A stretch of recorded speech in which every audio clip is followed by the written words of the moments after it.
हिंगणा तालुक्यातील कानोली बारा परिसरात सुरू असलेल्या कथित मुरुम तस्करीवर आता गंभीर प्रश्नचिन्ह उपस्थित होऊ लागले आहेत। स्थानिक नागरिकांच्या म्हणण्यानुसार मुरुम वाहतूक करणारे काही ट्रक भर रस्त्यात थांबून पुढे तहसीलदार, आरटीओ किंवा वन विभागाची तपासणी सुरू आहे का याची पाहणी करत असल्याचे चित्र दिसत आहे। या प्रकारामुळे कानोली बारा ते हिंगणा मार्गावर वाहतुकीला अडथळा निर्माण होत असून अनेक ठिकाणी ट्रॅफिक जामची परिस्थिती निर्माण होत असल्याची चर्चा परिसरात सुरू आहे। काही जण रोडवरच सर्वे करत असल्याचा आरोप नागरिकांकडून करण्यात येत आहे। दरम्यान प्रशासनाच्या नजरेसमोर हा प्रकार सुरू असूनही महसूल विभाग, आरटीओ आणि वन विभाग दुर्लक्ष करत असल्याचा आरोप स्थानिक नागरिकांनी केला आहे।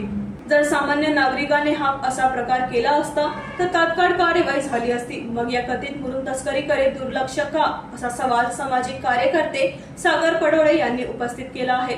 या संपूर्ण प्रकरणाची सखोल चौकशी करून संबंधितांवर कठोर कार्यवाही करण्यात यावी, अन्यथा वरिष्ठ अधिकाऱ्यांकडे लेखी तक्रार देण्यात येईल असा इशाराही सागर पडोळे यांनी दिला आहे।